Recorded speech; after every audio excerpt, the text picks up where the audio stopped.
Oh yeah, is it? What's today? Oh, Saturday. Is it Saturday already?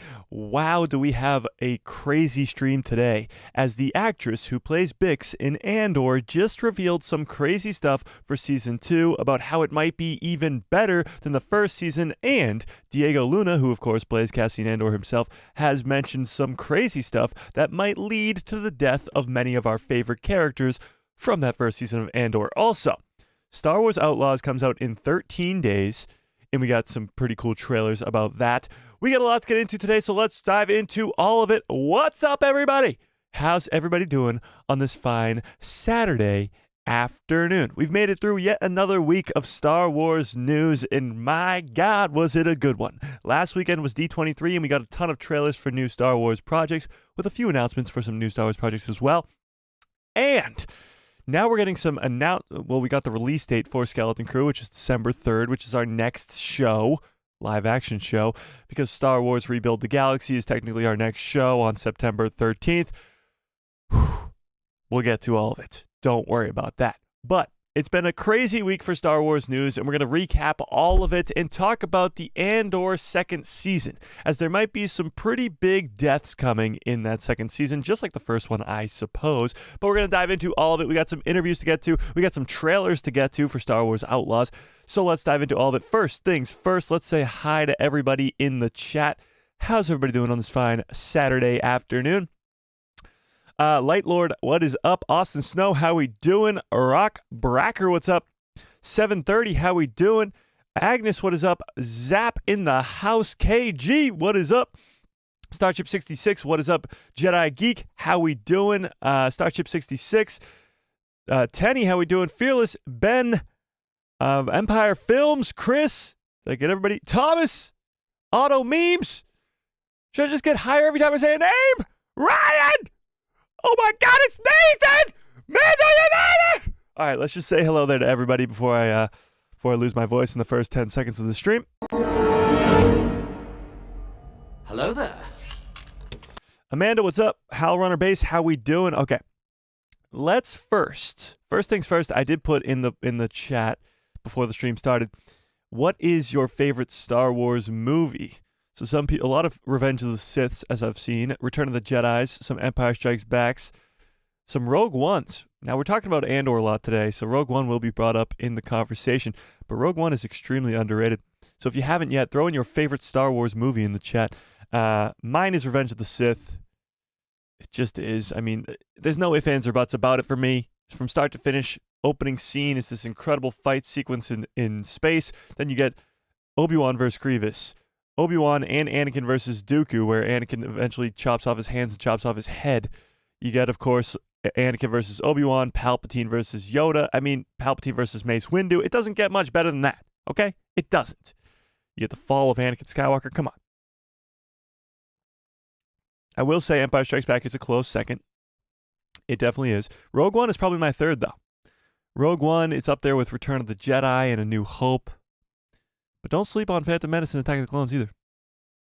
Okay, let's get into what's really going on today, and that is Andor news. We got a shit ton of Andor news. With Andor Season 2 not being released until early 2025, we got a ton of Andor news. It's crazy. This show is probably 6, 7, maybe 8, maybe 9 months away, and we got some crazy news about it, as we got an interview from last weekend from Rotten Tomatoes with Diego Luna. We covered a little bit of it last stream, but we're going to cover even more today. And the actress who plays Bix, which I believe her name is Adria, I think. She has said some wild stuff about this second season being better than the first. Now, I must say, if you're in the Discord, if you're not in the Discord, there's a free Discord in the description below to the people who love Star Wars. Go join the Discord! But if you're in the Discord, you know that I just recently, as of yesterday, started rewatching Andor Season 1. And I watched the first 3 episodes last night. They all just flow so well together, like a great arc. And I must say, I haven't watched Andor in probably 2-ish years, give or take. And I must say, that show is so unbelievably underrated. It's absolutely insane. Like, the storytelling in that show is so good. The only thing that it doesn't have going for it is the cameo appearances or legacy characters that don't appear. Characters like Cassian, they're not that big of a character in the greater story of the Star Wars universe. He's no Luke Skywalker. He's no Anakin Skywalker. He's no Obi-Wan. He's no Yoda. He's no nobody. He's a spin-off character from a spin-off movie. So the characters themselves don't pull in the audience, but the story, yeah. So I kind of forgot how truly good Andor was, and rewatching it really gives you the appreciation for it and gets me hyped up for Season 2, as Season 2 is coming out early in 2025. So let's talk about Season 2, shall we? We're going to be getting some familiar faces returning from Rogue One. It's been confirmed that K2SO, the great droid from Rogue One, will be in Andor Season 2, and Orson Krennic. Krennic from Rogue One, played by Ben Mendelsohn, will be returning in Andor Season 2. This was confirmed last weekend at D23 when a teaser trailer was released to the audience there. The teaser trailer was not released publicly, but there's been leaked images, leaked videos, whatever. I'm sure you've seen it. Orson Krennic is returning in Andor Season 2, but those two faces might not be the only familiar ones that we could be seeing in Andor Season 2. Many fans have been speculating about possibly Darth Vader, or even some other familiar faces like a Jyn Erso, Galen Erso, maybe even a Bail Organa, or even Princess Leia herself.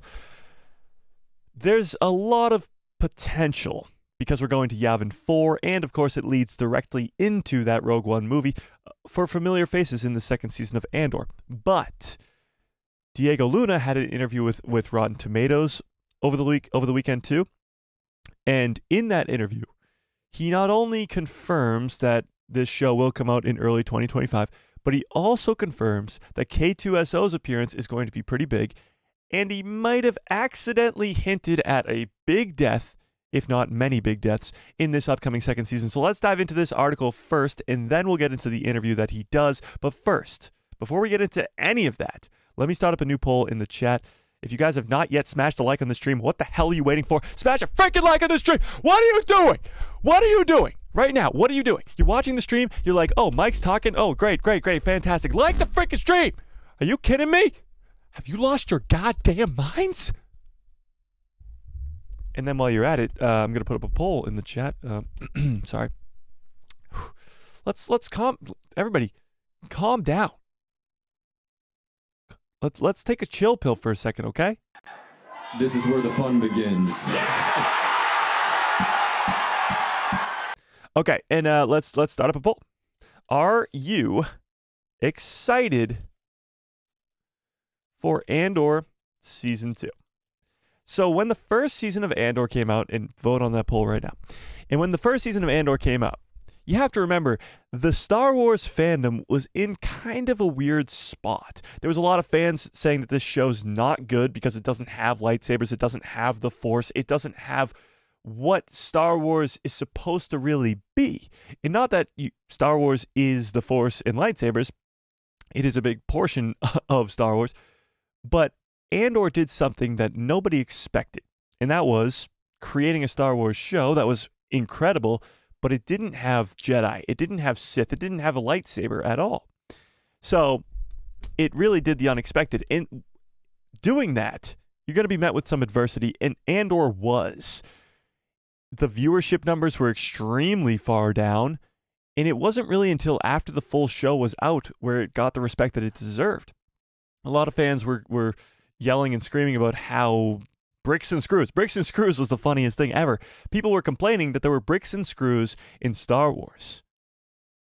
That's wild. So there was a big sort of divide in the Star Wars fandom, as there always is. Let's be honest. Has there been a Star Wars show or movie that's come out over the last decade that hasn't been met with a split in the Star Wars fandom?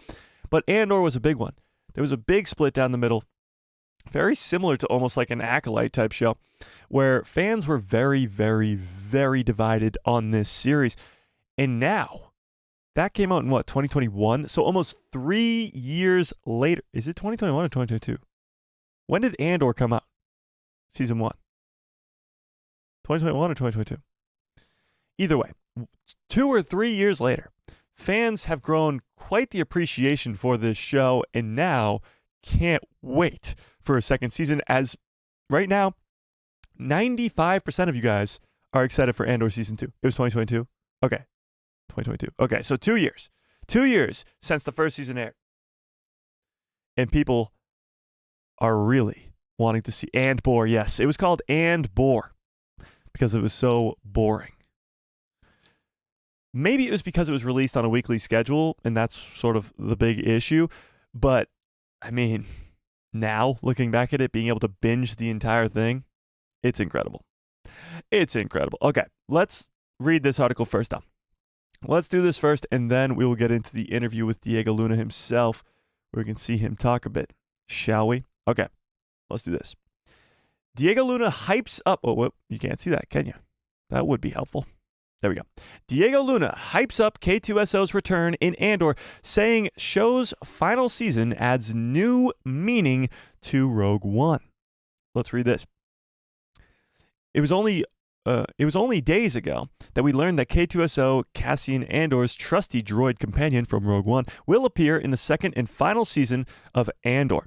The season which will return in 2025, could show viewers how Cassian and K2SO met and became friends. You have to remember, K2 is an Imperial droid, so it's likely that he's going to be a adversary, I guess, to start the show, or to start the season. He's not going to be the rebel hero that we see in Rogue One. He's probably going to be an Imperial droid. And how these two meet and how K2 becomes a rebel, it's going to be quite interesting. Because Cassian just got arrested by a K2SO droid in Season 1.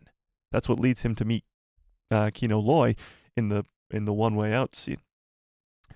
However, that's not all, English Mike, come on, that fans can expect to see from this show's final installment. According to leading man Diego Luna, fans will view some Rogue One characters in a different light upon revisiting that film following Andor's conclusion. Speaking with Entertainment Weekly, he said this: "You're going to see why K2 is so important in Rogue One." Pause. Let's start with that. K2 is an important piece to the puzzle in, of course, the Rogue One movie. But he's saying that we will actually find out why he's so important in Rogue One. I got a feeling we're going to be seeing K2 throughout the majority of this second season. Mike, what's up? But I guess we'll have to wait and see. And how does he get to be such an important character for the rebellion? I think people watching Rogue One after watching Season 2 are going to see see a different film. How is that possible? Let's talk about that, chat. How the hell is that even possible? Seeing a completely different film after watching a show? How is that possible? Well, Rogue One did the exact same thing for Star Wars A New Hope. When you watch A New Hope, now you know how the rebellion got the plans for the Death Star. Now you know why the Death Star was able to be destroyed by Luke Skywalker's X-Wing by himself. Now you know how all of that was possible. How is Andor Season 2 going to have that same effect on Rogue One? How is that going to be possible? Well, you're going to get a lot of backstory for Cassian, but now you're going to get a backstory for K2SO, and maybe even some other characters as well. Mon Mothma, Saw Gerrera, Bail Organa. Maybe even some other familiar faces from Rogue One that we aren't even thinking of yet. Probably not Jyn Erso. Maybe Galen Erso. Maybe even... What was the pilot's name? Maybe not him. The pilot's... Maybe. We could be getting a lot more information about those characters that will change the way we view Rogue One. And right now, like we just talked about at the beginning of the stream, Rogue One is one of my favorite Star Wars movies ever. It's definitely top 3. And tell me in the chat if it's in your top 3. Rogue One is a spectacular movie. And the fact that Andor Season 2 could make that movie even better? It's the same conversation we've had over the last couple weeks about a Luke Skywalker Jedi Temple animated series. How that show could make the sequel trilogy better. It's the same conversation we've been having for the last 15 years about the Clone Wars. How the Clone Wars makes the prequel trilogy so much better. because it adds characters like Ahsoka Tano, but it also adds depth to those characters like Anakin and Obi-Wan and Yoda and Grievous, who only appears in one frickin' movie. So Andor might be doing the same thing that the Clone Wars did to the prequel trilogy. Maybe you might love the prequels and say the prequels didn't need any help, but guess what? They got it anyway. They got it anyway with a 7-season show called The Clone Wars. So now Rogue One might not have needed any help anyway. But guess what? It's getting it. And that's 2 seasons of the Andor series. And that's pretty damn cool. So let's keep reading. Oh shit, where did I even leave off? Oh, here we go. I just went on a crazy tangent. I forgot where I left off. I found it. Everything will be signified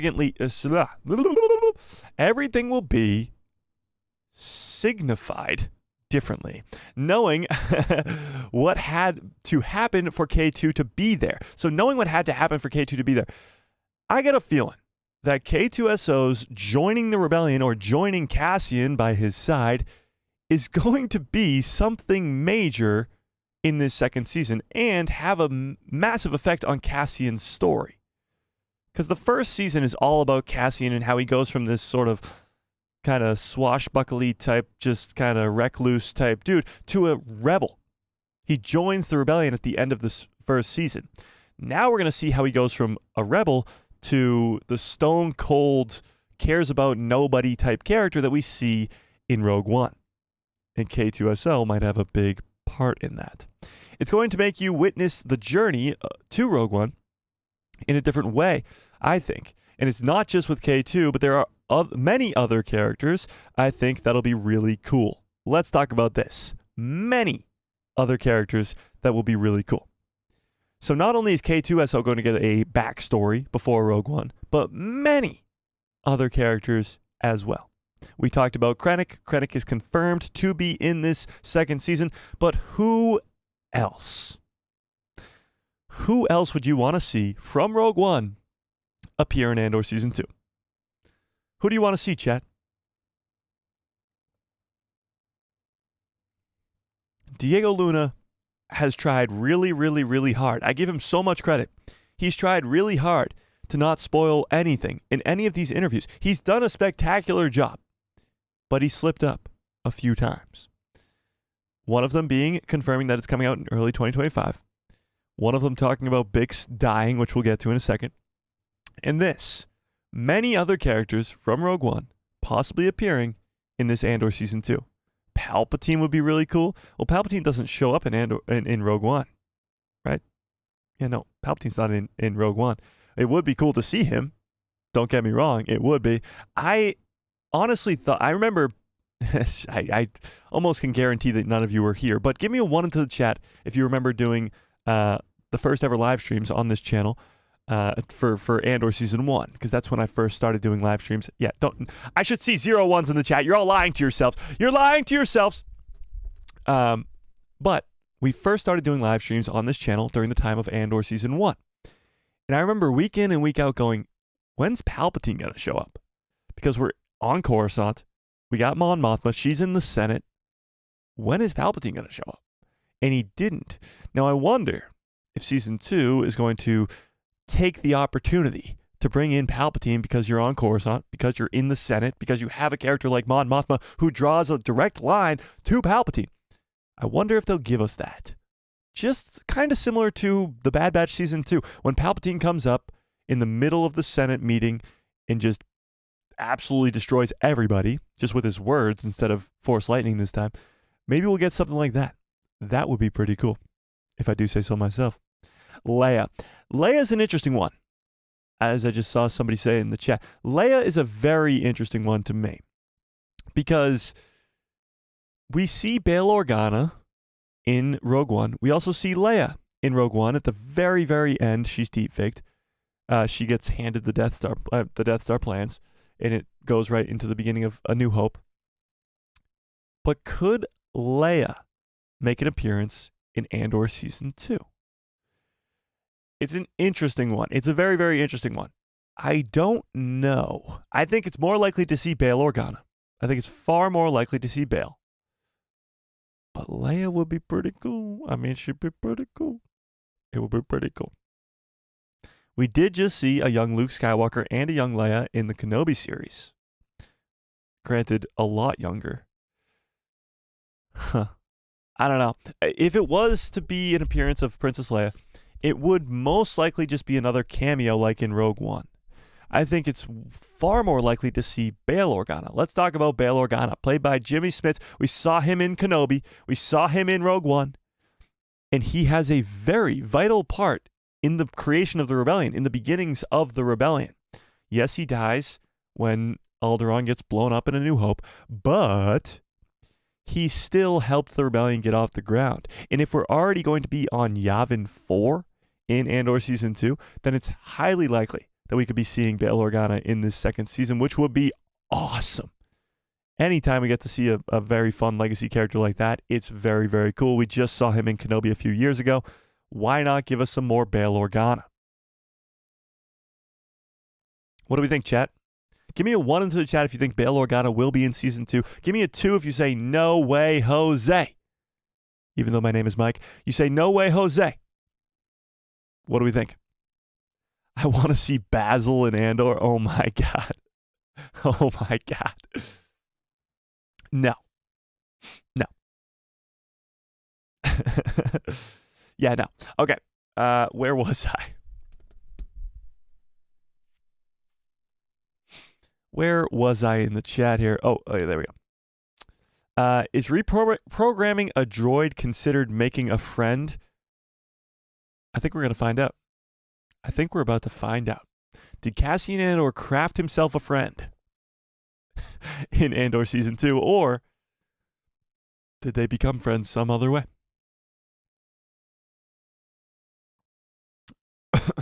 Cheapers. Okay. Sounds like Season 2 is going to bring it. Oh, absolutely. I think Season 2 is going to be leaps and bounds better than Season 1. And again, when I say that, I'm not saying that Season 1 was bad, because it wasn't. Season 1 was extremely good. The fact that Season 2 could be that much better than Season 1 is crazy. And really makes me think that we could be seeing something very, very special early next year. Like, really special. I have high hopes for Skeleton Crew. I do. But Andor is just so much higher and so much more on my radar than Skeleton Crew is, even though Skeleton Crew comes out first. And maybe it's because we know so little about Skeleton Crew. It is the first season of Skeleton Crew. But when it comes to Andor Season 2, just because the first season was so good, just because what comes after it, Rogue One, is so good, I really think that this second season of Andor could be something really special that fans just aren't yet ready for, in a way. Jared, what's up, says, I'm only excited for Season 2 because there is no way that Tony Gilroy can avoid familiar faces as if we go back to Yavin 4. I don't think it's Tony Gilroy trying to avoid familiar faces as much as it is him just trying to tell a great story. Season 1 of Andor had some references to other things. Galen Merrick or Starkiller's mask being in Luthen's gallery. Also a Gungan shield in Luthen's gallery. Some other things in Luthen's gallery. Mando armor. Like, those things were probably thrown in there from somebody else. Maybe a Dave Filoni, maybe some other producer on the show. Tony Gilroy is not a lore master like a Jon Favreau or a Dave Filoni. He's just a guy who's really good at telling a story. So, yes, seeing familiar faces in Season 2 is going to be awesome. It's not necessarily going to be the thing that keeps the fans there. It's the storytelling from Tony Gilroy, why we all loved Season 1, and it's going to be the same thing for Season 2. Yes, seeing familiar faces like Bail Organa, maybe Krennic, or definitely Krennic, but maybe Leia, maybe Vader, maybe Palpatine, like seeing those familiar faces, it's going to be great. It's going to be fan-freaking-tastic. But it's the great storytelling that came from Season 1 to Season 2 that we're going to be looking forward to the most. Yeah. Skywalker Academy, what's up? Matthew says, the trailer made me think that it's going to tie into Rogue One. Yeah, so if you don't know this, this is how Season 2 is going to work. 12 more episodes, just like Season 1, but every 3 episodes is going to be an arc. So that means 4 arcs for those math wizards out there. 3-episode arcs, 4 of them, and each 3 episodes is going to be 1 year. So the first 3 episodes are 1 year, and then jump a year, and then the next 3 episodes are going to be another year, then jump a year, and then the next 3 episodes are going to be a year, and then jump a year, and that leads us to the year that Rogue One takes place. And the last 3 episodes will lead us directly into the opening scene for Cassian Andor, where he walks down that alleyway to talk to the one-armed guy, and he eventually kills him and has to run away from the Empire. So this show will lead directly into Rogue One. And when I mean directly, I mean the next scene after the final scene of Andor Season 2 is going to be the opening of Rogue One. So they're going to be directly connected. Yeah. Damien says, I heard a theory that Cassian would program B2, have his brain be put into K2SO's droid because they sound, but it sounds a little far-fetched, but it would still be cool. I have heard that theory quite a bit. I remember it coming around, probably around Season 1's release. I would love that. B2 steals the show in Season 1, or at least in the first 3 episodes he does. He's the stuttering droid that rolls around. That's Marva's droid. It would be very cool to see Cassian repurpose B2 because clearly he's not really functioning well at the end of Season 1 and put him into K2 to create that, like, friend. That would be pretty cool because he already has the connection and he already has the relationship with B2. And if it's the same memory chip, then it would make sense as to why he feels that strong connection to K2. And just like Diego Luna says in this interview, it would really tell us why K2 is so important. And it would give us a lot more as to why K2 is important to the rebellion in Rogue One. Because B2 has already been helping Cassian for an entire season. So it would be really cool. It would be cool. I like the theory quite a bit. I really do. Yeah. I'm going to cry so hard when Brazos dies. Okay. And probably when others like Luthen die as well. So let's talk about that. Characters dying in Andor Season 2. It is highly likely. Very highly likely. So let's talk about Bix, shall we? Bix is on the cover of this thumbnail for today's stream, and it's because she might be a goner in Season 2. And when I say might be, I'm like probably 97% sure she's going to die in this second season. And that's not really that much of a surprise to many of us, I'm sure, because these characters don't appear in Rogue One. So that brings me to Cassian Andor himself, Diego Luna's interview. So let's watch this, shall we? Shall we? So this is Diego Luna in an interview from, I believe, like 4 or 5 days ago. Love teasing each other, you know, and I miss that guy. And it was so nice to be with him on set. He's talking about K2SO right now, but he's going to get to Bix in a second. In London, again, far away both from home and, his family. And I'm glad I got to reconnect with him and the many others you'll see that I won't tell you today. Okay, not the Rogue One, but real quick, the relationship with Bix. Where is that this season? Oh my God. That's his initial reaction. The relationship with Bix, where's that at this season? And his first reaction is, oh my God. Not looking too good. Let's keep going. Be ready. It's obviously, if you, I'm not gonna spoil anything. Like if you see Rogue One, clearly, I mean, in this second season, there's a potential goodbye coming or something, right? Because Bix is not part of Rogue One. So like I said on Thursday's stream, clearly Bix is not in Rogue One. A lot of characters from Andor Season 1 are not in Rogue One, meaning they are most likely going to die in this second season. Bix being one of the biggest ones because of her relationship with Cassian and, of course, the fans falling in love with that character as well. Bix is an interesting one. He says something here. Let me rewind it for a second. be ready. It's I mean, obviously, if you, I'm not gonna spoil anything. Like if you see Rogue One, clearly, I mean, this in this second season, there's a potential goodbye coming or something, right? Because Bix is. He says a potential goodbye coming. Now, that doesn't necessarily mean she's going to have to die, but me being Mike, everybody dies a lot. I think she's going to die. And I think she's not only going to be just the only one dying. I think there's going to be a lot more people dying in the second season. Let's talk about it. Give me a 1 into the chat if you think Bix will die in season 2. Actually, no, don't do that. No, don't do it. I'm going to pull it up. Shall we? Let's do this. Okay, by the way, that poll, holy crap, that's one of the most one-sided polls I've ever seen in channel history. Are you excited for Andor season 2? 96% of you.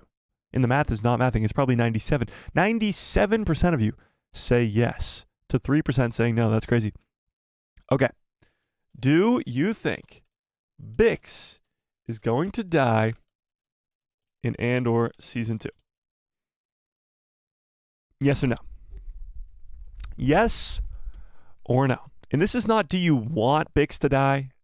Do you hope that Bix doesn't die? This is, do you think that Bix will die? Take all emotion out of it. Take all your loving feelings for Bix. Take it out of it. Do you think she will die? Yes or no? Let's see it. Let's see it. Yes, sadly. Yeah. And by the way, right now, 82% of you guys say yes. That means there's about 18% of you guys who are lying to yourselves. What else would happen to her? Why is she not in Rogue One? Let's cast our minds back, shall we, to season 1 of Andor. Let me actually pull up season 1 of Andor on Disney Plus right now. Let's cast our minds back.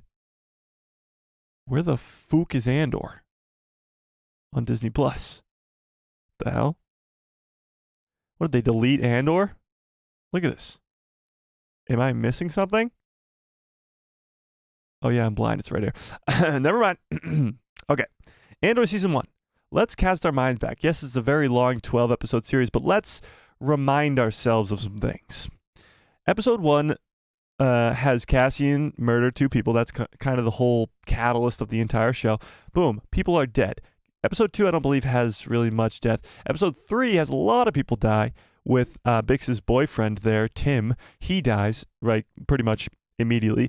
Aldhani. This starts the Aldhani arc where you fall in love with these characters, all these different characters on Aldhani, the guy from The Bear, this girl over here, that girl over there, that guy back there. They all die. They all die too. They're all gone. Dead. Bye-bye. Then you go to the prison arc where, guess what? Kino Loy, one of our fan-favorite characters, well, I guess we don't really know if he dies or not, but we assume that he dies. Dead. Bye-bye. You know who else dies in this sort of finale arc type deal? Marva, Cassian's mother. So season 1 is chock full of deaths, unexpected ones as well. Main characters that you believe are going to last the entire show, like the Aldhani arc, who all just die. Characters like Kino Loy, who you're like, I can't wait to see his future, die. So season 2, nobody's safe. Well, except, I wouldn't say nobody. Cassian, of course, is safe. Mon Mothma, of course, is safe. Saw Gerrera is safe. But that's it. Bix, up in the air. Luthen. Let's talk about Luthen for a second. The first season of Andor, if I haven't said it once already, is really good. By far, my favorite character in season 1 of Andor is Luthen. First of all, I just like the actor, Stellan Skarsgård. He's great. But his character is by far my favorite. Tell me in the chat, who's your favorite character from season 1 of Andor? Tell me in the chat. Season 1 of Andor, who's your favorite character? For me, it's Luthen. I think he's going to die in season 2. I mean, he's such a big part of this creation of the rebellion. He's one of the leaders right now, working right alongside Mon Mothma, trying to work with Saw Gerrera. He is a leader. How would he not be in the Rogue One movie if he's still alive? He's 100% going to be dead. Or going to die in the second season, I should say. I'm not even going to pull it up because I'm so certain that you will all agree with me when I say that Luthen is definitely going to die in this second season. Bix, I can understand maybe not dying. Maybe she goes off and lives a happy life on a farm somewhere. She gets bad batched.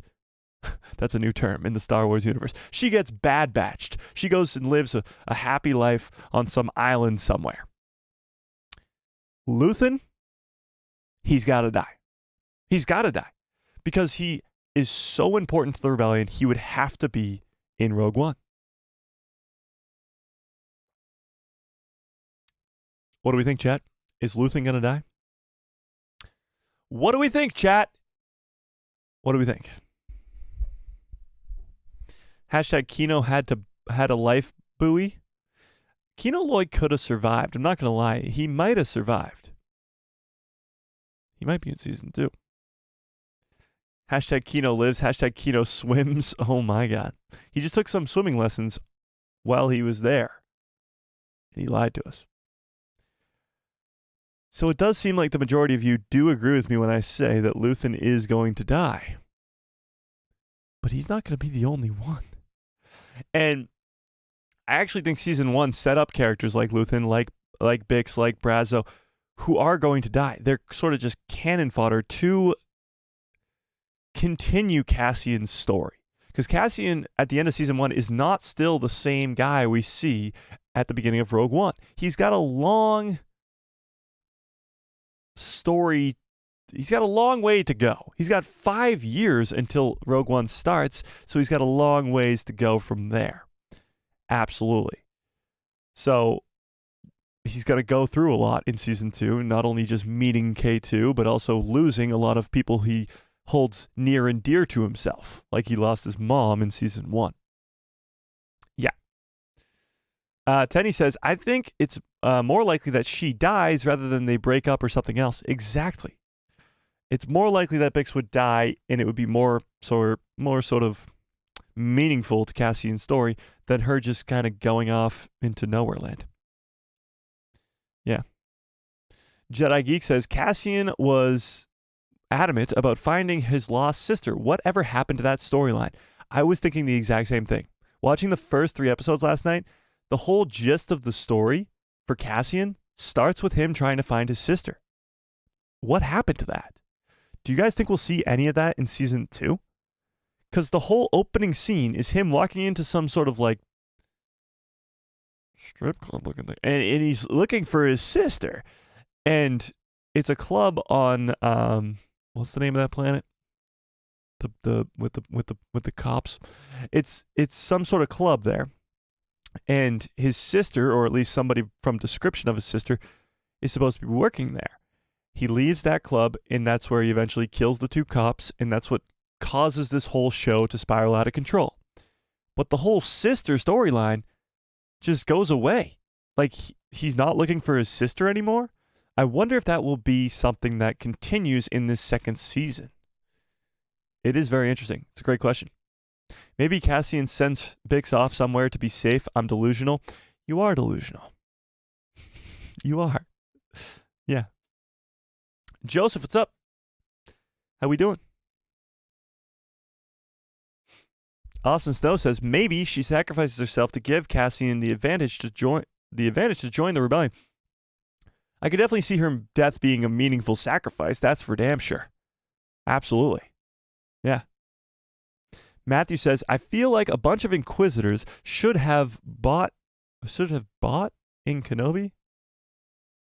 There was no real pearls, especially considering surviving being stabbed by Vader.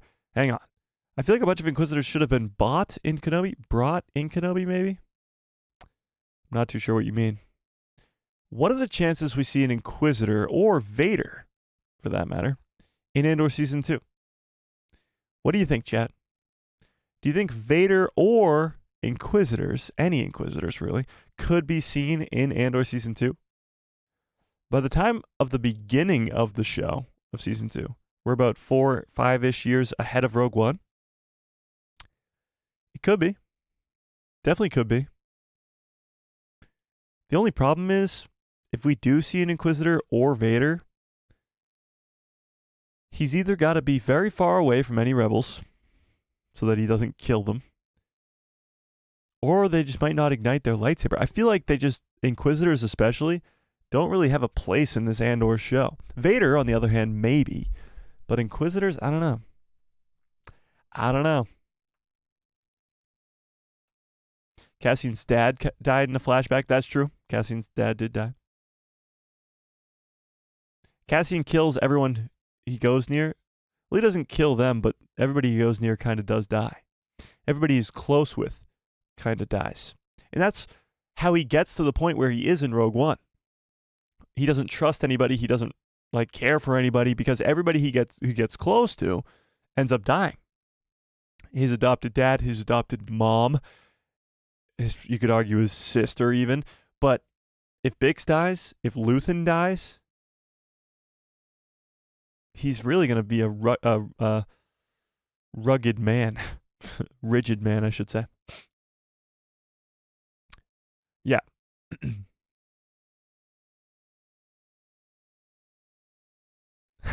Andor as well. Nemec. Oh, yeah, Nemec. Yes. Nemec, of course. How could I forget? Luthen and Mon Mothma are mine. Oh, two favorite characters. Oh, okay. These are favorite characters. I was confused. Nemec was your favorite character. Luthen's your favorite character. Mon Mothma. Nice. Nice. Okay. A lot of Luthens. Luthen is a Jedi and Leia was his apprentice. I would say no to both, but Luthen being a Jedi was a very popular theory when Season 1 of Andor was coming out. I don't know if that's going to be the case. There's a very interesting scene in Episode 2 or 3. It's got to be 3. In 3 of Andor, Season 1, where Luthen shows up to Ferrix, and he's got this walking cane, and then he closes the walking cane and it literally looks like a lightsaber. I don't know. There's a lot of theories that went around for a while that Luthen could possibly be a Jedi. I think it's just fanboy dreaming, but if he was once a Jedi and he's in hiding now or whatever, then it's possible that he will die because he's a Jedi. You know? Like Vader might hunt him down, or Inquisitors might hunt him down, which would be absolutely insane. But Leia being his apprentice is a definite no. No. Yeah. B2. B2 is a great one, for sure. We need more Cinta. Cinta. Why am I blanking on who Cinta is? I remember the name. Andor Cinta. Oh, yeah, that girl. She survived Season 1? Did she survive Season 1? I thought the blonde girl survived Season 1, not this girl. This is Cinta. Did she survive Season 1? I don't recall. Again, I'm rewatching it right now. I'm only on Episode 3. Yeah. Plus, I like the actress who played Cassian's mother. Great actress. Yeah, she was fantastic. I mean, her hollow speech at the end was so good. Yeah. She did survive? Huh. The more you know. The more you know. Is there any chance that we will see Vader in Season 2? Is there any chance? Yes. Is it a very high chance? Probably not. I mean, let's look at it this way. Vader, who's literally the most feared being in the galaxy at this time of the Andor show, if he comes into contact with any of these characters, they're dead. No ifs, ands, or buts about it. There's no Cassian going up one-on-one versus Vader and surviving. That's not what's going to happen here. So maybe just maybe, Bix or Luthen or whoever else dies in this second season could die to Vader's red lightsaber. That would be incredible. But I would say it's on the less likely side of things. Yeah. Tony says, will this be the series where the character "This is your mom" finally dies? What? I don't know what that means. I have no idea. Matthew says, Cassian was a non-entity in Rogue One. They made him a person in Andor, an actual character. You could say that. I mean, he doesn't have much going on in Rogue One. Obviously, you only spend like 2 hours with the character, so that's kind of hard to do. Now you're spending 24 episodes with him, which is crazy. He does go on a pretty good arc in Rogue One, where he goes from being the guy who nobody trusts and he doesn't care about anybody to sort of caring about Jyn Erso at least, and dying on the beach with her. So, yeah, I mean, I guess.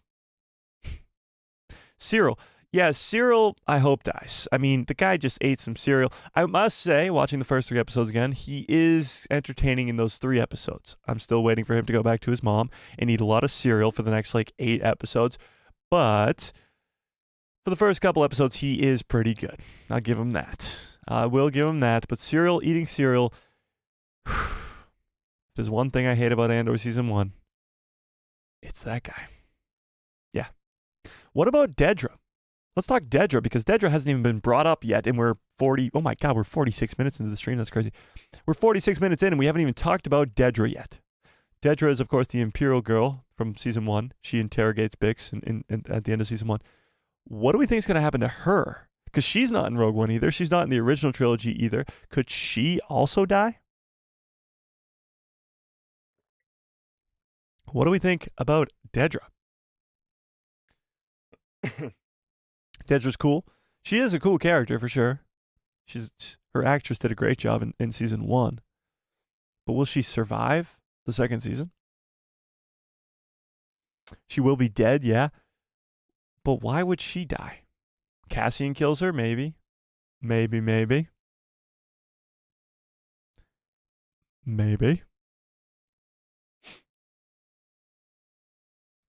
I don't want it to happen, but yes, I think Luthen will die. Yeah, I don't want it to happen either. He's my favorite character in this freaking show, but I'm just being realistic here. Just being realistic. Yeah. Yeah, Cyril will be married and they will die together. Oh my God. That is horrible. Luthen's classic speech foreshadows his death. Sunrise, he will never see. Yeah, there's a lot of foreshadowing in Season 1 about characters' deaths. There's a lot of foreshadowing just in general in Season 1, for sure. Darth Drafter, what's up, says maybe he's captured and he is sent to work on the Death Star and gets blown up on the Death Star eventually. That would be sucky if that was the case. If Luthen got captured and just went to work on the Death Star and then died on the Death Star, that would be horrible. I would not be a fan of that. Yes, Dedra will die. I agree with that. I just don't know how. I don't know how. Cole says his mother Marva told him to stop looking for her. It's just like Ect. She's gone. What? His foster mother told him to give up looking for his sister. She was killed by the Imperial attack. She did say that, but I don't think that's going to stop Cassian anyway. For a few reasons. The kids survived on that planet anyway for quite a long time, so I feel like she might have survived, and she might have been the one working at that club in episode 1 of Season 1. You know? Jar Jar Bix, oh my God. He might try to use the growing rebellion resources to try to find his sister, but it goes wrong and causes more innocent deaths, so he gives up on the hunt. That could be a possibility, because his sister is clearly not in not in Rogue One. So maybe he does find his sister, or he finds out that his sister is truly dead. That's definitely a possibility. For sure. I'd rather see Inquisitors than Vader? Really? You'd rather see Inquisitors in Andor Season 2 than Darth Vader? I have to disagree with that one. I'd way rather see Vader. Aren't Inquisitors only after Force users? Yeah, well, if you're saying that Luthen was going to be a Jedi, then that would make a lot of sense. But yeah, their whole purpose is to hunt down Jedi who survived Order 66. Indeed. For sure. Brogu, what's up? Hello there. We need a Jabba the Hutt and Han Solo sighting in Season 2 of Andor. Ooh. Huh. I never thought about that. Some underworld stuff? Huh. What do we think about that, chat?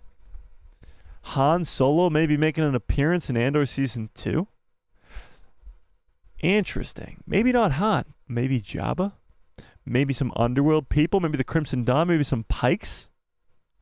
What do we think? Never thought of it that way. Never thought of it that way. Okay. Let's move on to this. So let's talk about the actress who plays Bix and what she has to say about Season 2 of this upcoming Andor show. Let's read this. So this is coming from The Hollywood Reporter. We'll get into all of it in a second, but this is the quote from her here, saying that Andor Season 2 is better than Season 1, which sounds absolutely insane. Oh man, when I read Season 1, I pinched myself, and when I started reading Season 2, I was like, Tony Gilroy can't outdo Season 1, which we're all kind of thinking right now. And again, I was again like, it's not going to be as good, but it's fucking better. Hey, I didn't say it. She said it. Guys, it wasn't me. She said it. It wasn't me. Okay, sorry. It's so much better. Not just it's better. It's so much better. It is. What he has crafted and created is mind-blowing. And I can't believe I got to be a part of it. He's so talented, and he really outdid himself for Season 2. Now, we're going to read this whole article in a second, but let's just pause. Season 1 of Andor is really good. We know that. That's why we're all here today. Bix knows, or the girl who plays Bix, Adria, whatever. She knows that Season 1 was really good, and she pinched herself when she read the first script. But she was like, there's no way that he could outdo himself with Season 2. Absolutely no way. But it's fucking better. It's so much better. It's not just better than Season 1. It's so much better than Season 1. Let's read this whole article, shall we? Adria Arjona, sure, on Blink Twice. So this is, well, a movie or a show that she's coming up in, she's going to be in soon. Her show-stopping Hitman line and Andor Season 2. It's so much better. So this is her right here. Blink Twice star. So she's in a, is this a show or a movie? I don't know. She has the wind at her back. After her powerful turn as Bix Colleen in Season 1 of the Emmy-nominated Andor, she followed it up with a scene-sealing performance in Richard Linklater's Hitman. Can anybody just have a normal name nowadays? Please. Which includes her contender for line delivery of the year. I don't even know what this is in reference to, but let's get to the Andor stuff, shall we? And with Andor Season 2 already in the can, Adria is currently filming yet another highly anticipated series in Criminal. I don't know what that is. Okay, let's get to the Andor stuff here. Come on, people. Come on.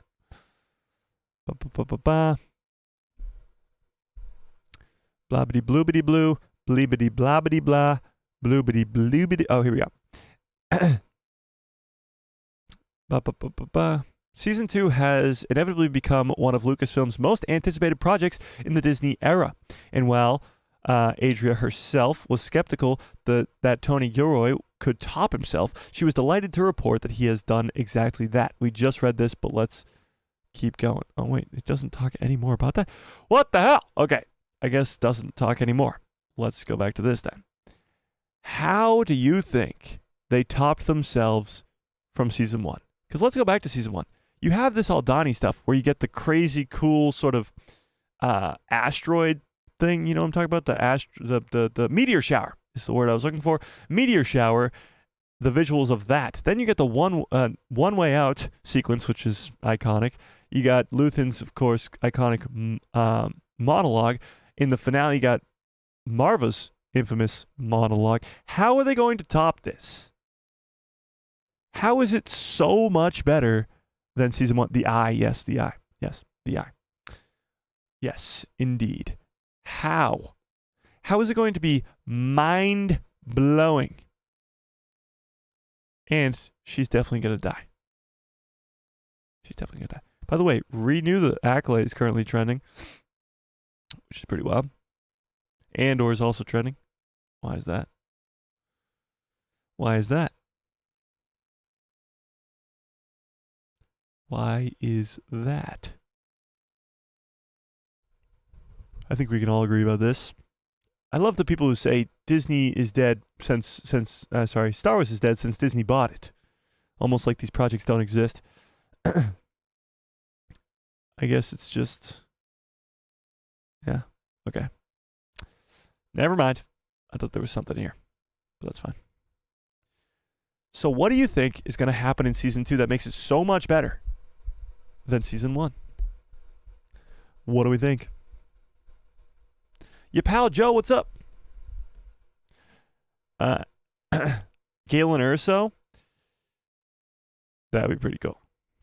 Galen Erso would be cool to see because he's the one who, of course, created the flaw in the Death Star plans. He's the guy who created the Death Star in the first place. We did get teased with the Death Star at the end of season 1, so there could be more of that in this second season.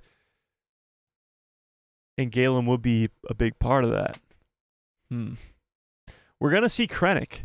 And where there's Krennic, there might be Galen as well. It is interesting. It is interesting. Hey, your pal Joe. Wait, what? Never mind. Okay. Lucasfilm movies and TV canon always were above EU now and then. And the only difference is Disney elevating the Clone Wars to the same status as 1 through 6, which they probably shouldn't have done. What do you mean? Elevating it to the same status? The Clone Wars animated series has always been canon. And yes, the TV shows and movies have always been canon over the extended universe. Absolutely. One way out, indeed. Indeed. Sorry, terrible with names. Could the 2 Guardians of the Wills guys be in season 2? Guardians of the Wills guys? What are you talking about? Guardians of the Wills.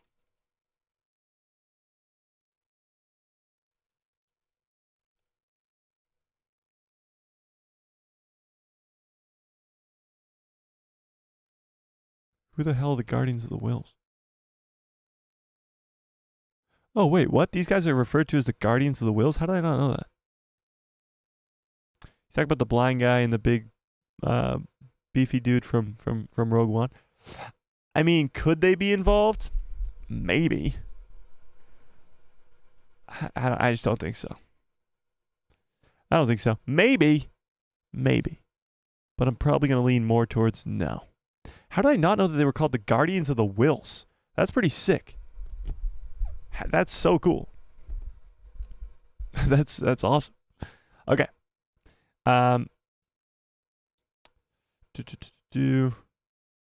You think that animated and live action should be separate canons? What? No. Some of the greatest stories are told in animation. Why would we want to get rid of that? You know? Do we get to see K2 in season 2? Yes. Absolutely. That's already confirmed. We know that for a fact. Oh, yeah. Darth Drafter with his 1-month membership badge. I appreciate that. Says this is where the fun begins. This is where the fun begins. And yes, if I have not mentioned this once, if I've mentioned this once, I've mentioned it 1,000 times. Becoming a member and super chats are the best way to support the channel. Keep the lights on over here. Becoming a member, you get instant access to giveaways at the end of every month. In this month, we are doing the biggest giveaway in channel history, as we are giving away 2 copies of Star Wars Outlaws, which we do have some news about later on in this stream. But yeah, we're giving away 2 copies of Star Wars Jedi. I keep calling it Star Wars Jedi Outlaws. It's not Jedi. It's just Star Wars Outlaws. We're giving away 2 copies of that. So if you want to become a member, get a chance to win that. That'd be awesome. And of course, super chats. You can give me any Star Wars impression for a super chat, and I will do it. Not well, but I will do it. Yeah. But yes, we will be getting K2SO in Season 2, 100%. No ifs, ands, or buts about it. It's been confirmed. Yes. Indeed.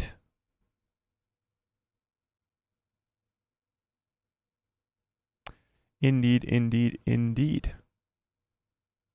Okay, let's read this. This is what I was looking for here. This is coming from Screen Rant. This is what I was talking about. This is where we're at here. So much better. Andor Star promises Season 2 raises the bar even higher.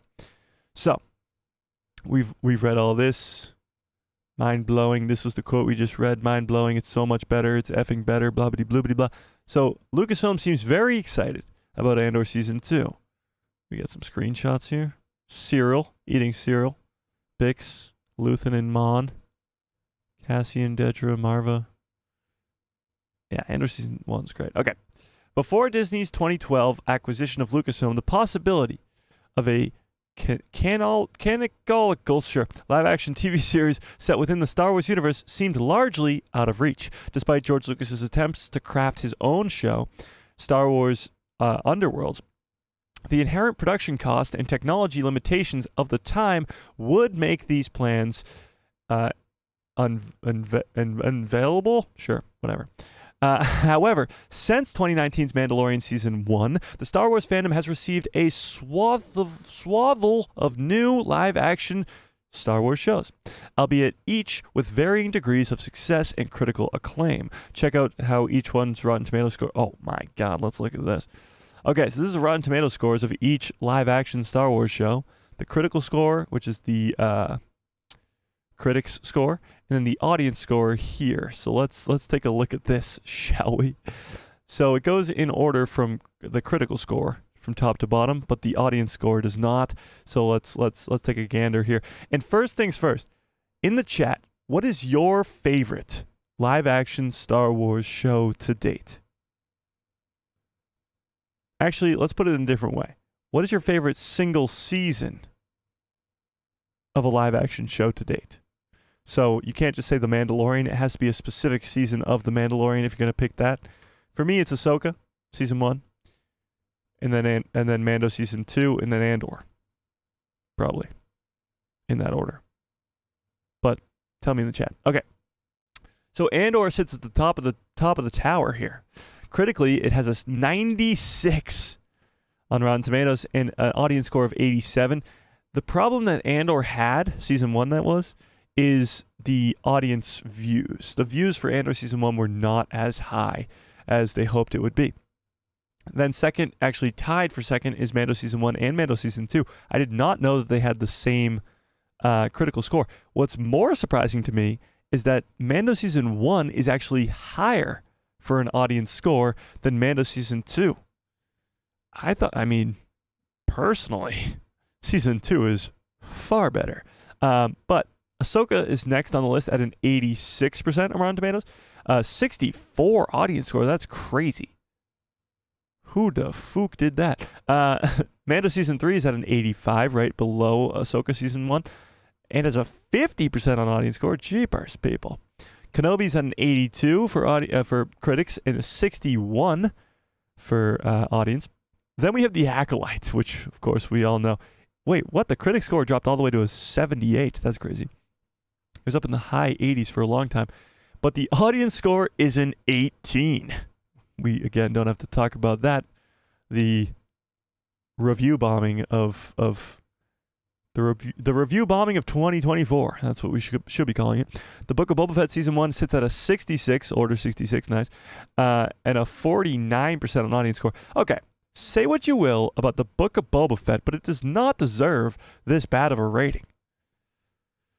It literally has one of the single greatest episodes of Star Wars ever. From the Desert Comes a Stranger. It has the first ever appearance of live-action Cad Bane. It's got Luke and Ahsoka meeting for the first time we've seen on screen. It's got Luke training Grogu.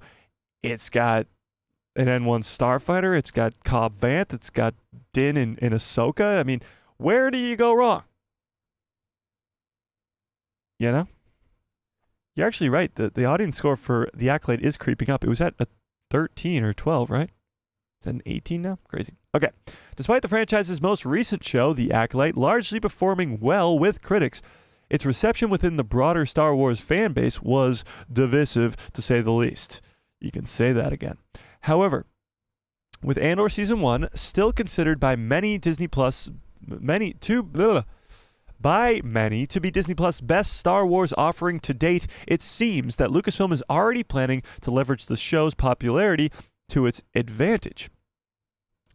Nowhere is this more evident than recent decisions to begin marketing Season 2 via an online promo video with Diego Luna off the back of this year's D23. Yeah, they did release a video with Diego Luna. He's speaking not in English, but it is dubbed over. Or it's got closed captions, I should say. But they are starting this sort of publicity run for Andor Season 2 very, very early. Now, they talk about this being a very popular Disney Plus show, but we have to remember the viewership numbers here. Yes, the audience score is very high and the critic score is very high, but it's the viewer numbers that were the problem. Typically, Lucasfilm has been reluctant to release any direct marketing for future projects ahead of their next anticipated Star Wars releases, which in this case is the forthcoming December debut of Skeleton Crew. However, given Andor's overwhelming popularity, coupled with its vastly different tone and storytelling approach, it is easy to see why the studio would be interested in helping build anticipation early. At this stage, Andor Season 2 does not even have its own concrete release date, yet it is evident that Lucasfilm is very confident in its ability to unite the notoriously divided Star Wars fan base. This is definitely not going to happen. Andor Season 2 will release, and it will be met with a divisive Star Wars fan base. That's for damn sure. Even Season 1 was met with a divisive fan base like we talked about earlier. But that's the Andor Season 2 news. Not only did Diego Luna himself tease that Bix might die in Season 2, maybe even Luthen dying, but he also teased that a lot of familiar faces will be showing up, K2SO being one of them, Krennic being one of them, but maybe some others as well. Bail Organa, maybe Leia herself, maybe even Vader or Palpatine, but only time will tell. And, of course, Adria, is it Adria? Sure. Adria teasing that Season 2 will be even better than Season 1 of the Andor show, which is absolutely insane. And you know what's even more insane than that? Darth Drafter with a very generous $10 holla. God damn! $10 is absolutely insane. I appreciate that. It's quite a bit, Darth Drafter. Says, impression. Ezra pretending to be a Trandoshan talking on comms. Ezra pretending to be a Trandoshan on comms. This is oddly specific. Hang on. Ezra, let me see if I can find it. Ezra Bridger pretending to be Trandoshan. Let's see. Is there a reference for this, or do I just have to do my best Trandoshan while also pretending to be Ezra? Trandoshan Star Wars.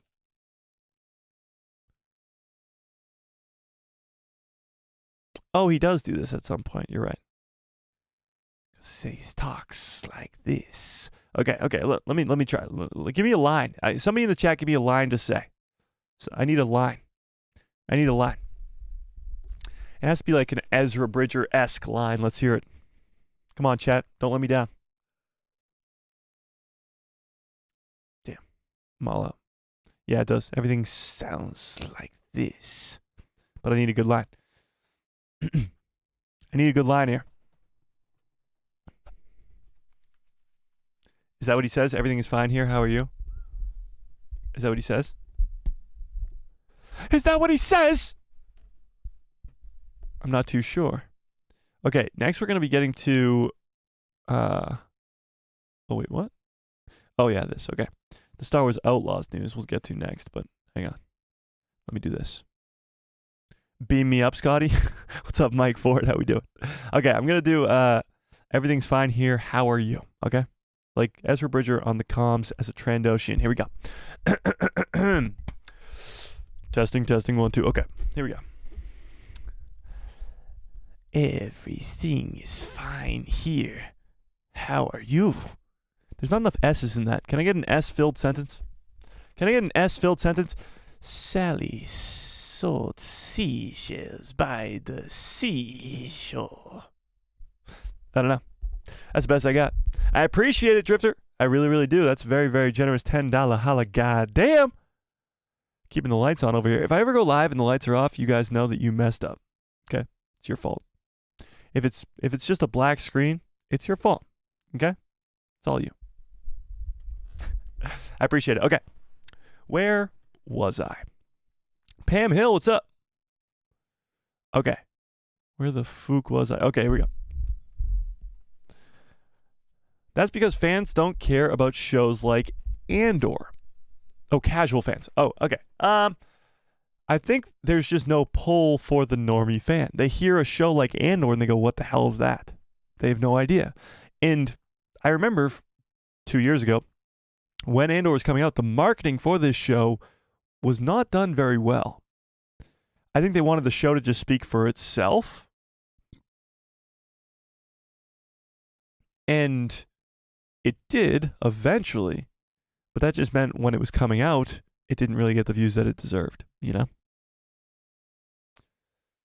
All right, let's see people's favorite single seasons of Star Wars television. Andor, of course. Andor and Ahsoka is in a close second. Mando Season 1. Mando Season 1 just has the iconicness to it, but I think Mando Season 2 is better. Andor, Ahsoka. Mando Season 1 and 2. Ahsoka. Nice. Mando Season 1. Mando. Book of Boba Fett. There you go. Some Book of Boba Fett love.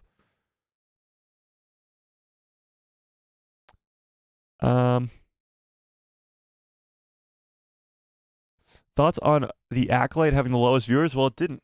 Andor did.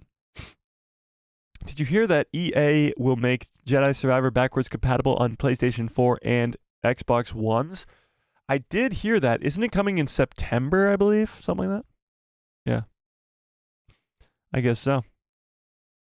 Book of Boba Fett was fun. I just had issues with the Spy Kids tone. Yeah, the Vespa gang. Surprised because Robbie Rod did one of my favorite Mando episodes. Oh, Rodriguez. Yeah.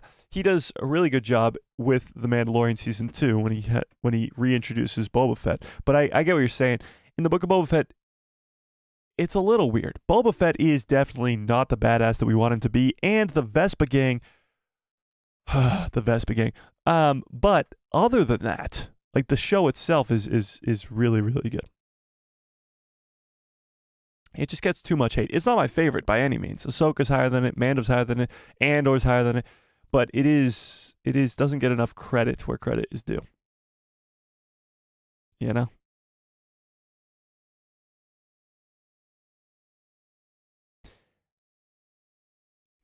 Acolyte. I'm so mad that they haven't announced a season 2, LOL. I'm surprised they didn't last weekend. I thought that's where they were going to do it, but it seems like they're going to be waiting at least a little bit longer to see maybe where the fans are at. I don't know. Like I just said, it's still trending on Twitter right now. Hashtag renew the Acolyte. But I wonder if that'll be like a Star Wars celebration type announcement, maybe where they're celebrating the first season of the Acolyte with Manny Jacinto again. And they're like, let's do this again. Why not? You know? yes, Jedi Survivor is coming to Xbox One and PlayStation 4 on September 17th. Okay, cool. Cool. Apart from Star Wars Visions, there is really nothing bad about Star Wars series. Visions are not my favorite, I will say that, but yeah. Yeah. That is true. Okay. Let's switch our gears for a second here to the new Star Wars Outlaws trailer. It's only 2 minutes long, actually less than 2 minutes long, about 1 minute and 50 seconds. So let's take a look at this, because Star Wars Outlaws releases in 13 days. Actually, before we watch this trailer, I want to put up a poll in the chat. I want to see where you guys are at with this. By the way, 80% of you guys, or 79, the math is not mathing, 79% of you guys say that Bix will die in Andor Season 2. That just means that 20% of you are lying to yourselves. Okay. Are you going to play? Why can't I type? Okay. Are you going to play Star Wars Outlaws? Yes or no? And by the way, we will be doing a playthrough on this channel of Star Wars Outlaws. As soon as it comes out, really. We'll try to do it as quick as possible so that we don't get spoiled for any of the story. I'm hoping that there will be some pretty big appearances. We know for a fact that Kira from the Solo movie is already going to be in the game. She is the leader of the Crimson Dawn, and she will be in the game, which is pretty cool. Jabba the Hutt is in the game. We know Han Frozen in Carbonite is in the game. We know that there's going to be some familiar faces. I think there's probably going to be a lot more surprising familiar faces too. So we don't want those to get spoiled for us, so we'll have to play through it really, really quickly. But I'm interested to see how many of you guys are going to see that. Yeah. By Star Wars Celebration, the Acolyte fan viewership should be at like a 25%. Honestly, I wouldn't be surprised if it was even higher. Yeah. I'm definitely going to play Star Wars Outlaws. Nice. If I win a copy, yes. Well, maybe you will. Maybe you will. I would play it if I had a console, LOL. Well, there you go. Yeah. I'll play it later when eventually Ubisoft's bugs are fixed and the price is a lot lower. The price is a big deal. That's why we are doing the giveaways and stuff, but let's watch this trailer. Let's watch this trailer. Sorry, let me preface this trailer for a second. This is introducing us to all the different, or some of the planets in this upcoming game, because this is an open world Star Wars game. So all these planets are going to be open world, and you can venture off in any corner of these planets wherever you want. So the first one, this is the first one. It's Akiva, sure. This actually has a canon appearance already, and that is in the Aftermath trilogy. So the Aftermath trilogy is a trilogy of novels that is canon. It follows our heroes after the events of the original trilogy. This is sort of like our backwater type planet. Just look at all the different species, and just look at the detail and the open worldedness of this entire game.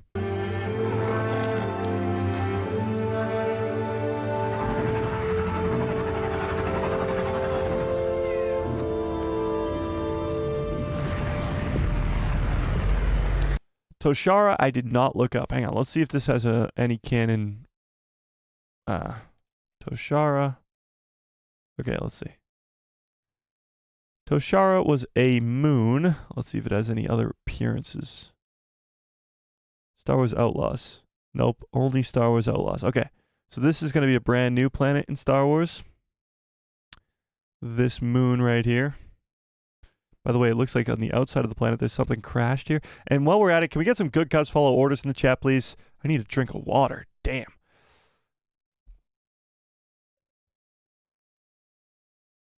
Can I get some good cups, follow orders in the chat? Okay, there we go.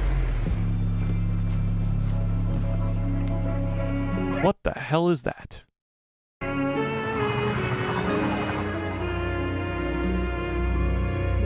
This seems like a Nar Shaddaa type looking planet. Look at this. Looks like the underworld of Coruscant almost.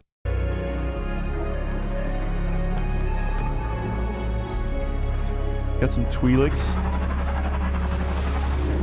as far as the eye can see here is just, you can do whatever you want. You can go adventure wherever your heart desires. Oh my God. Sonny with a very generous $5 holla. God damn. Says, hi Mike, the Bad Batch Season 3 is the best for me. Looking forward to Star Wars Celebration in Japan. Can't wait. And yes, I will be playing this game when it comes out. Happy Saturday. I appreciate that, Sonny. I really, really do. $5 is very, very generous. And I did say live action shows, but I'll take it. The Bad Batch Season 3 is amazing. Okay. Now that you've distracted me, Sonny. Just kidding. Okay. So as far as the eye can see is open world. You can go do whatever you want. You can go kill these beasts right here. You can go sit on that tree. You can go up on that mountain. Like, you can do whatever you want. You can go pet the animals. I said kill them. Apparently we're petting them. Damn.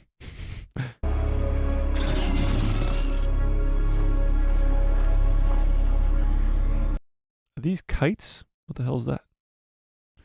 Talk about a view. This is the view you get if you live on the moon. Kijimi. Kijimi is a planet we've seen before in Star Wars. This was introduced in Star Wars in The Rise of Skywalker in 2019. This was the home world of Poe Dameron, and also what was the girl's name in Rise? The Poe's like love interest type deal. What was her name? Kijimi was seen in that. It's the snowy-ish planet in Rise of Skywalker where Kylo fights Rey. Zori, yes, thank you. Zori was the name I was looking for. Zori's also from this planet. So not only is this game connecting to the original trilogy, because it does take place in between Episode 5 and Episode 6, Empire Strikes Back and Return of the Jedi, it also has connections to the sequel trilogy. We're seeing planets before the First Order comes to power and all that stuff. A one-eyed owl. That's pretty damn cool.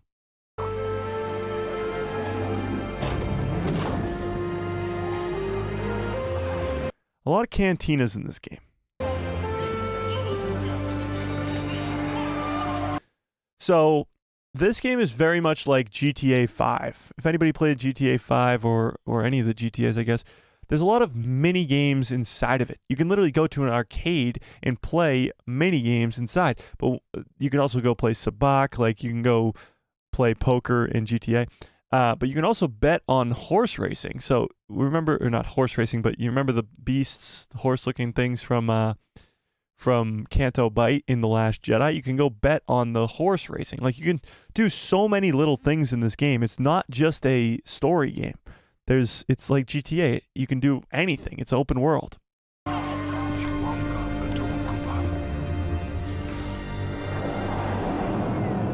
So that's Kijimi. It looks pretty damn cool. I mean, there's always room for a nice snow planet. So that's for damn sure. I mean, it's no Hoth, but Hoth doesn't really have any civilization on it. Of course, Tatooine. What some call the main planet of Star Wars. Tatooine, we're going back there in this game as well, and you can go to the cantina, and just venture around Tatooine. It's an open world. It is open world. You can go do whatever you want on Tatooine. This right here just reminds me, that looks like 3PO, but a little bit more bronze. This right here just reminds me of Battlefront 2, the original Battlefront 2. The original one.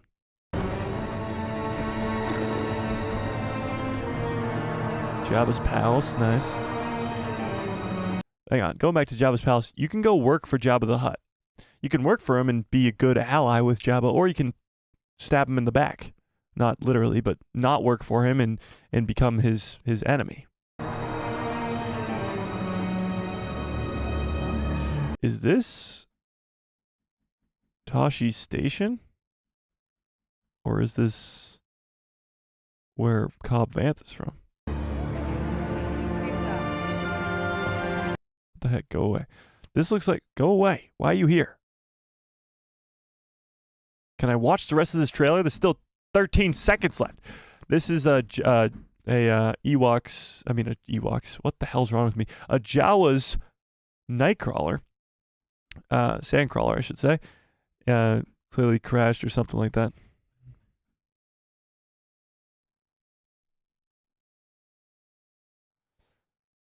Yeah. Man, this is nice. Again, as far as the eye can see, even including these weird things on the side, you can go venture off on Tatooine wherever you want to go. I actually wonder if you can, play 3 days early. I wonder if you can actually go to Luke's house and go visit Uncle Owen and Aunt Beru. That would be pretty cool. They are dead, but it would be cool either way. Yeah. Okay, where was I? All right, so are you guys going to be getting this game?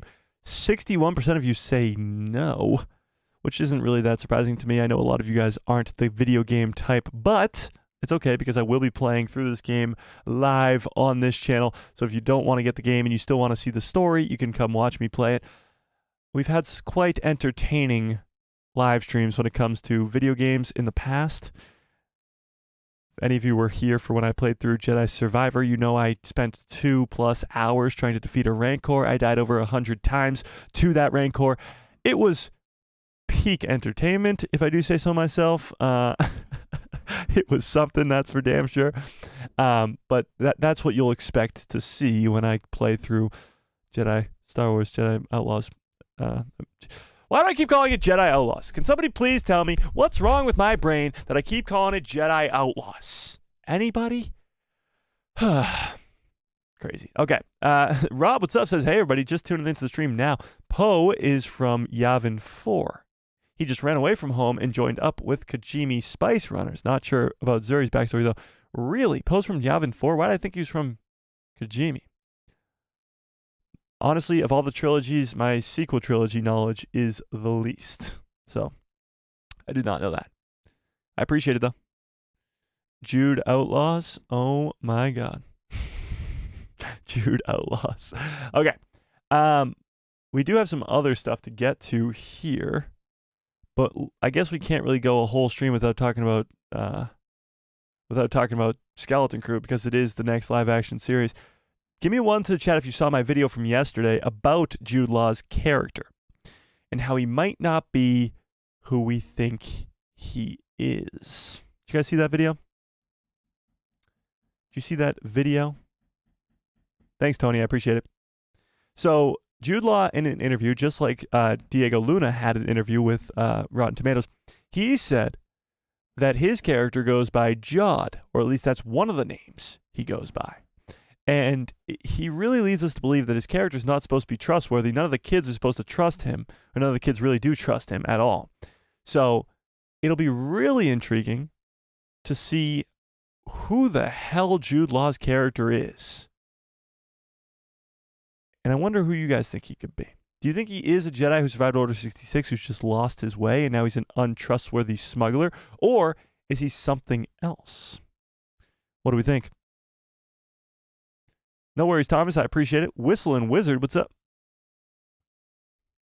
Maybe he's a Sith.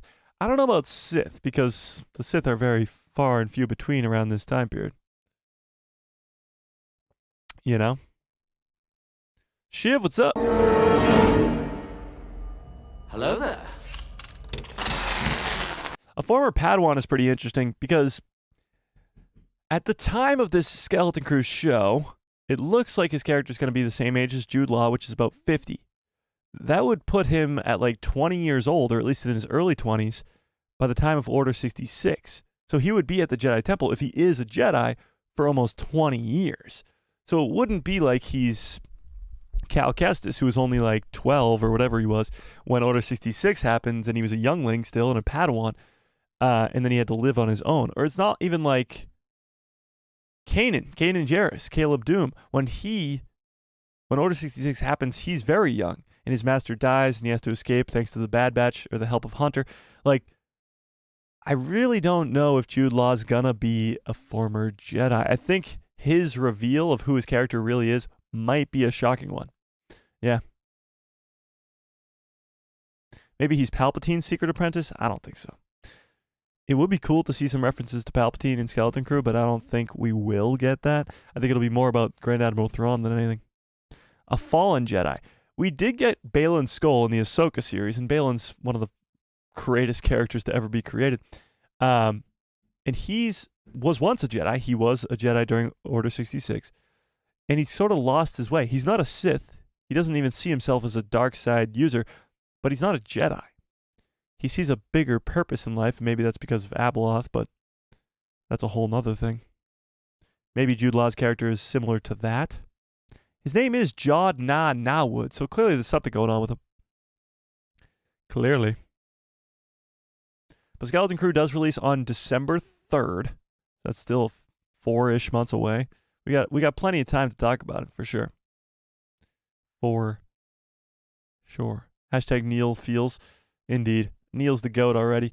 But 58% of you are not playing Star Wars Outlaws or not getting Star Wars Outlaws, and 42% of you are, which is pretty cool. All right, I did have a few things. Okay, I do have some Mandalorian and Grogu news. Let's do that first, shall we?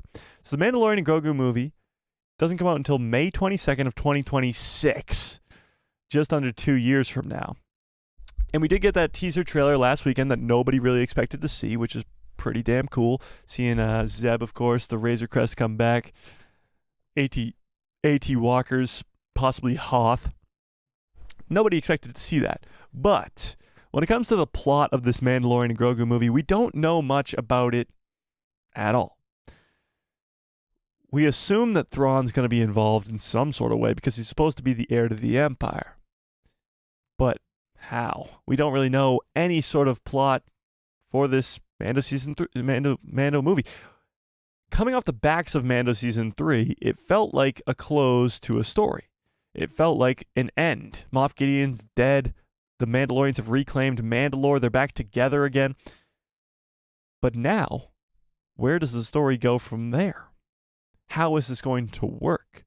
And one of the biggest questions is, are the other Mandalorians going to be involved? The Armorer, Bo-Katan, are those characters going to be involved in this Mandalorian and Grogu movie? And actually, somebody just asked Katie Sackhoff if she will be in the Mandalorian and Grogu movie, and this was her response. So let's read this, shall we?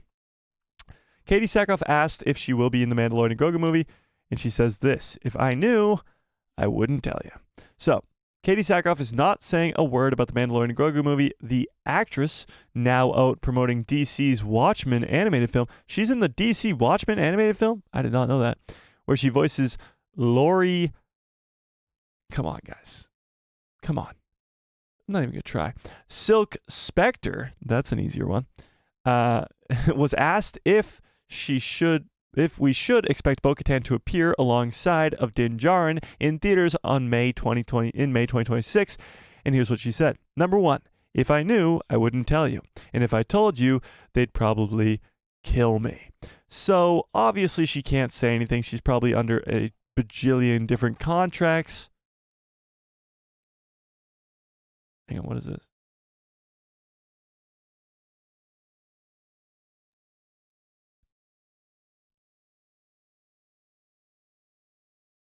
Oh, she did say, I love Star Wars Universe, but they haven't called me yet. The usual lie that an actor does give. But because they're in such crazy contracts, the actors can't tell us if they're coming back. Obviously, they can't spoil anything. But I will say, I'm probably 92% sure that there will be an appearance of Bo-Katan in this Mando movie. It only makes sense to continue the story with the other Mandalorians, does it not? Just because the Mandalorian and Grogu are now off on Navarro by themselves. If they're going to come into contact with Grand Admiral Thrawn, you don't think they're going to want backup? You don't think Bo-Katan's going to make some sort of appearance, especially after Season 3 of The Mandalorian, having Bo-Katan be such a main character in that story? You don't think she's going to appear in the movie? What do we think, chat? Is Bo-Katan going to be in the Mandalorian and Grogu movie? Let's actually pull this up. Why not? Let's put a poll up, shall we? By the way, we already did that poll. Okay, let's put a poll up. Do you think Bo-Katan will be in the Mandalorian? I can't type today. The Mandalorian, oh my God, and Grogu movie? Yes or no? What do we think? Yes or no? And that brings up the even bigger question of who else will be in this movie. Because we know Ahsoka Tano, probably not, as she's in Peridia, but Ahsoka Season 2 might happen before then. I don't know. We know that Zeb is already going to be in it. There's always the question of Grief Karga because Carl Withers sadly passed away. I don't know. There's a lot of questions coming when it comes to this Mandalorian and Grogu movie that won't be answered for quite a long time. Yeah. It's now called the Geezerlonian in the Grogu movie. Okay. Poe's parents served in the rebellion, so he was born on Yavin 4 in 2 ABY. He took off in 18 ABY in his mom's A-Wing. All of this was on Wikipedia. Okay, cool. Cool. Poe was definitely one of the cooler characters in the sequel trilogy, that's for sure. Indeed.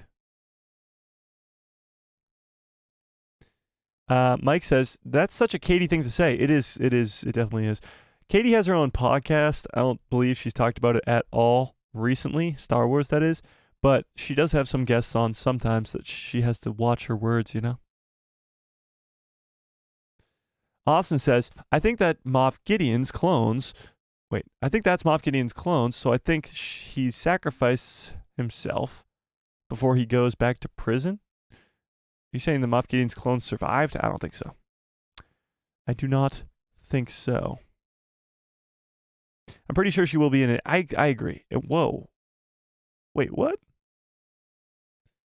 With almost 30 votes in right now, 100% of you guys say yes. I don't believe this has ever happened. 100% consensus on a poll. This is crazy. Okay. Have they asked if the Mythosaur will be in the movie yet? I don't think anybody has. I don't know if the Mythosaur will be in this movie. I still anticipate that this is going to be the first of 3 Mandoverse movies. It will be a trilogy, as Dave Filoni's already set to get his own. So if you're doing 2, might as well do 3, because Star Wars works in trilogies, not 2 movies. So I think it will be a Mando trilogy, and I think the Mythosaur probably won't be seen until later on in the trilogy, probably in episode 2 or episode even 3 for the final battle type deal, you know? Yeah, no? Matthew says, Katie is popular in the sci-fi fandom. It would be really surprising if she wasn't included. That's true. I actually didn't know she was going to be in Watchmen either. That's pretty cool. That's pretty cool. What would her purpose be, though? Unless Din needs her help. Yeah, what would her purpose be in the movie? That's a good question. Yeah, it would only have to be for help. I mean, maybe... Does Bo-Katan know who Thrawn is? She must, right? So if Bo-Katan knows who Thrawn is, maybe Din goes to her for some knowledge. Maybe he comes into contact with Grand Admiral Thrawn. He's like, who the fuck are you? Who are you? And he's like, I'm going to go ask my good pal Bo-Katan. And then goes to Mandalorian and asks Bo-Katan. Could be something like that. I love Bo-Katan. If Din needs help, Bo will be there. That's true, but it's more a question of why would Din need help and what for? Yeah, maybe she knows about Thrawn. Maybe. Because Bo is now busy leading Mandalore. Din is helping Carson Teva and the New Republic. That's true. But if there's a big threat like the Empire returning, I think Din will probably go get all the other Mandalorians and be like, we got to go fight this guy. Maybe that won't happen in the first movie, but it will probably happen in the later ones. Yeah. Yeah. Does Luke or Ahsoka show up? Wait, what? Oh, do you think Luke or Ahsoka will show up so that they can... show up, though you can force too many characters for nostalgia. I hope the storyline is organic and not just to sell toys. Okay, that's a good point. Is throwing Bo-Katan or a character like Ahsoka or Luke or whoever into this Mando movie just to kind of sell tickets, just to kind of get asses in seats? I don't know. I don't think Luke Skywalker will be in this show. I mean, in this movie. If he is going to be in the Mando trilogy, it will be later on in the trilogy. And it will hopefully be with Luke, Leia, and Han. But in this first movie, I don't know how much they're going to really involve those other characters. I really don't know what this plot of this movie is going to be at all. It has to have some sort of plot. It can't just be a beginning of a film, a beginning of a story establishing Thrawn. It can have the good guys lose and Thrawn win, but it has to have some sort of story arc, you know? Yeah, I know. People will be talking about episode 16 of The Mandalorian for a very, very, very long time. Absolutely. Luke showing up at the end of Mando Season 2 is one of the most iconic things to ever happen in Star Wars. So it will be talked about for the rest of time. But just to bring in Luke for no reason is not good. And trusting John and Dave to create a great story is not that difficult. They've proven time and time again that they are able to do so. So I have no doubts in my mind. In Dave Filoni we trust. But it'll be interesting. It will be interesting. It's about Mandalorians. Grogu's now one too. That's true. So it's weird that it's called The Mandalorian and Grogu when Grogu is a Mandalorian. Interesting. Could there be a canon version of Jorah Sabaoth? Yeah, well, I made this theory video a long time ago now about, what the hell's his name? What's the guy's name from Taron Malicos? Taron Malicos, yes. So Taron Malicos from the first Jedi game, Jedi Fallen Order, you fight him on Dathomir. And you bury him alive, but he doesn't technically die as far as we're aware. He's just buried alive.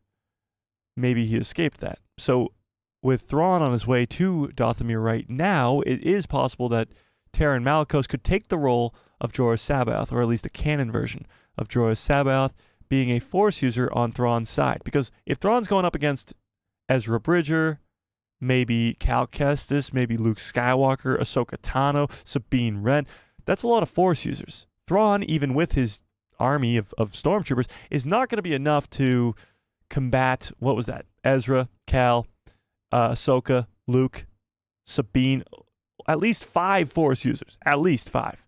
So he's not going to be able to combat all of those people at the same time without a Force user on his side. And Jorah Sabaoth in the Legends novels is that sort of combatant, at least also Luke Skywalker, which is a clone version of Luke Skywalker, but we won't even touch that for now. But Malicos could be the canon version of that, which would be fantastic. Luke Skywalker will probably appear. Disney wants that money. I think this movie's going to make $1 billion easy. It's a Mandalorian movie. Mando's their biggest sort of character right now. Disney Plus, all 3 seasons were hits. There's no world where this movie doesn't make $1 billion, if not even $2 or $3 billion. Yeah, maybe not 3. $2 billion at least. You look at the Deadpool movie just made $1 billion in like a week. This Mando movie's going to make a crap ton of money, that's for sure. Yeah. But why would Malicos join Thrawn? That's a good question. Cal Kestis. Cal Kestis is the connection there. He's obviously not in live action yet, but if he does come into live action, he's the one who left Malicos there to die. And Merrin comes along with Cal Kestis too. Merrin being a Night Sister, having the involvement with the Night Sisters, the connection to the Night Sisters that Thrawn is working with. There's just an endless amount of connections between all those characters. That's what makes this Mandoverse time period so cool. Yes, you have the Thrawn versus Ezra, Thrawn versus the Rebels from the Rebels series, but you also have characters like Cal Kestis and Merrin who have connections to the Night Sisters and connections to other characters in that time period. It really makes for this possible Mando trilogy to be something absolutely insane. Yeah. Depends on when Mando drops. If it's against the Avengers, it will be a split. That's true too, the making money type deal of it. Avengers Doomsday, I believe, that was announced a few weeks ago, that will release in the same month as the Mandalorian and Grogu movie. So that could do one of two things. It could help the Mando movie because people are going to theaters and excited to go to theaters, or it could really hurt the Mando movie because maybe the Avengers movie's still making a crap ton of money and Mando is going to hurt from that. I'm hoping not. There was a very similar situation with the Solo movie back in 2018, where Avengers Infinity War came out just a few weeks before Solo, and it clearly affected the box office for Solo. Yeah. Terran's age could fit well, too. Yeah, he looks like Jorah Sabaoth, too. That's a big thing, too. That's a big seller. Absolutely. You made a video about it? Yeah, a long time ago. Actually, let's look it up. When did I make that video? Let's look it up. Let's do this. Malicos Canon Sabaoth. How the hell do you spell Sabaoth? Let's see. How do you spell Sabaoth? Sabaoth. Sure. Something like that. Hey, it's the first thing to come up. 10 months ago. I posted a video about it 10 months ago. Right here. Let's all go watch this video, shall we? Let's all go watch the video. Yeah. Yeah. 10 months ago was probably around the time of Ahsoka, so it was going crazy with all those theories. Probably right after Ahsoka ended, actually. Yeah. I would put the Mandalorian and Grogu movie over it until they announced RDJ as Victor Von Doom. Yeah, obviously it's an Avengers movie. And you add the fact that Robert Downey Jr. is coming back to play Doom. That's going to make a lot of money. Hopefully the Mandalorian and Grogu movie can keep up. Yeah. Yeah. All right, let me end this poll. Oh, somebody ruined it. Somebody ruined it. It was 97% again. We had two 97% polls today. That's crazy. But you guys think that Bo-Katan will be in the Mandalorian and Grogu movie. That's pretty damn cool. Okay. So just a brief recap. Andor Season 2 might be the greatest thing to ever happen, according to the actress who plays Bix and Diego Luna himself. It might be absolutely insane. It's so much better than Season 1, according to her, so that would be insane. Star Wars Outlaws comes out in 13 days, and then we get to watch and play through that. Hopefully it's better than I imagined. And what else are we talking about? Oh, Katie Sackhoff, Bo-Katan being in the Mandalorian and Grogu movie. Hopefully that's the case. But I guess we'll have to wait and see. Watch out for a video tomorrow, maybe, if not by Monday, of course, and every Tuesday, Thursday, and Saturday for the rest of your lives for a live stream. But yeah, smash a freaking like on the stream if you have not yet. How many likes we got? 51. What are we doing? Smash a freaking like on the stream if you have not yet. Hit that subscribe and hit that bell so you get notified every time I post a video in my pretty face. Show up the recommended feed of yours. Hey, what's up? Let's give one last hello. Yes, 2023. Oh, wow. Hello there. There we go. August 30th is when Star Wars Outlaws comes out. I believe if you pre-order like the specific version, maybe the Ultimate Pack or whatever it is, you can get it 3 days earlier. But August 30th is when it releases.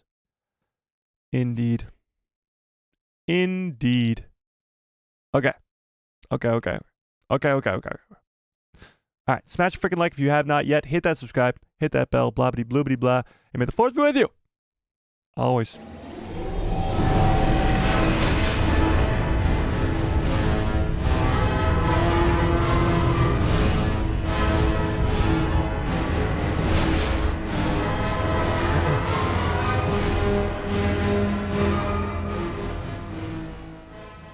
What a great stream. What a great show.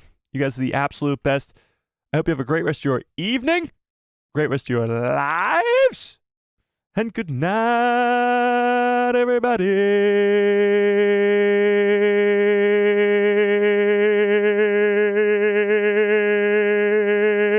Bix is definitely going to die. You heard it here first. She's a goner. And so is Luthen. And so is Andor. But you already knew that.